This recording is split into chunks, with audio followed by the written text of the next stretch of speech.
सानाम Kheral बिरादली बयहा BC Koge इन पहटा खोना मैंने भारत जाकात माझी पारगाना महल नदिया जिला महल पहटा खोना हुलसई जोहार सानाम गेबन बाडाया नवा फुरगल भारत दिसम रे डॉक्टर बी.आर. आम्बेडकर दौलत अब संविधान रे पिछला वर्ग से आदिवासी को लगे 7.5% रिजर्वेशन कोटा को एमाकावत बना उनकागे पश्चिम बांगला पनत सरकार हों अब आदिवासी से पिछला वर्ग हड़ को लगे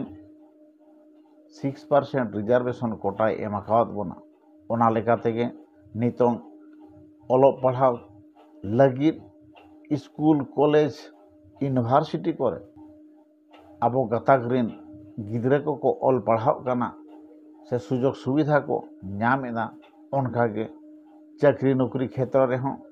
अब पश्चिम बांगला पनत सरकार 6% रिजर्वेशन कोटा एमाबन काना मेनखान अड़ी आयमा क्षेत्र रे नेलोगो काना अड़ी आयमा इंस्टीट्यूट गवर्नमेंट इंस्टीट्यूट रे नेलोगो काना जे ठीक मतन रिजर्वेशन कोटा बांग को मेंटेनेदा से रिजर्वेशन पॉलिसी बांग को फॉलोएदा आर आबोरिन आदिवासी पिछला वर्गरिन हर डिप्राइव काते को दहोएत को नागाम रे नेलकाना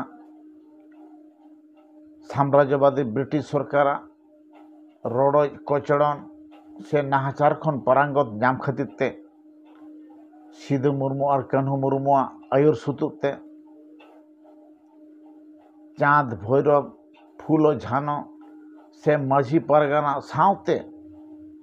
गेसाय गेसाय हड़ को गड़ सपोहद तालाते 1895 साल रे मिद मारांग हुल को एतहब लेया से ब्रिटिश से साम्राज्यवादी ब्रिटिश सरकार विरुद्ध रे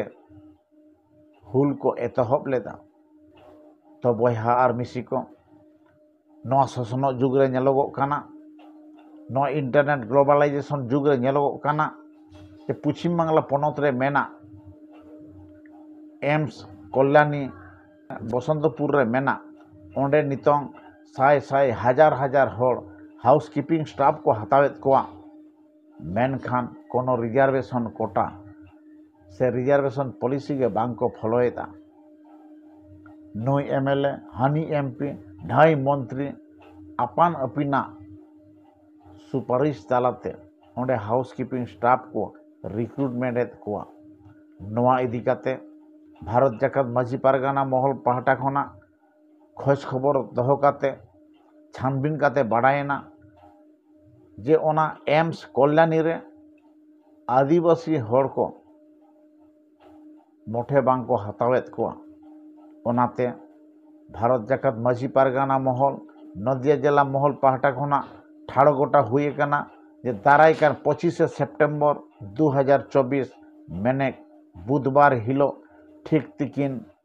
12 बजा अक्तर रे मिद मारंग रागावना जामेलाय से विक्षोभ प्रदर्शन जहां मास डेपुटेशन ऑर्गेनाइज हुआ ओंडे साय साय गेसाय गेसाय हड़ अपनारा जतियारी सापाब सार कपी बरलाम तारवाड़े ओना सावते टामाक तुमदा झाई करताल रेगड़ा को साव करते गेसाय गेसाय दोमेल दोमेल हिजू ताबन पे आर इना हिलोगा हुलसई मिছিল से मास डेपुटेशन जहाँ मिट कथाते रंगावना जामालाय बन मेने नवा सानाम कोते बन सार सगुन अचया नवागे इन पहाटा खोना मेने भारत जाकात माझी पारगाना महल नदिया जिला महल पहाटा खोना नेहर आर अरदास दहोया मा एनखान सानाम कोगे उलगुलन जोहार।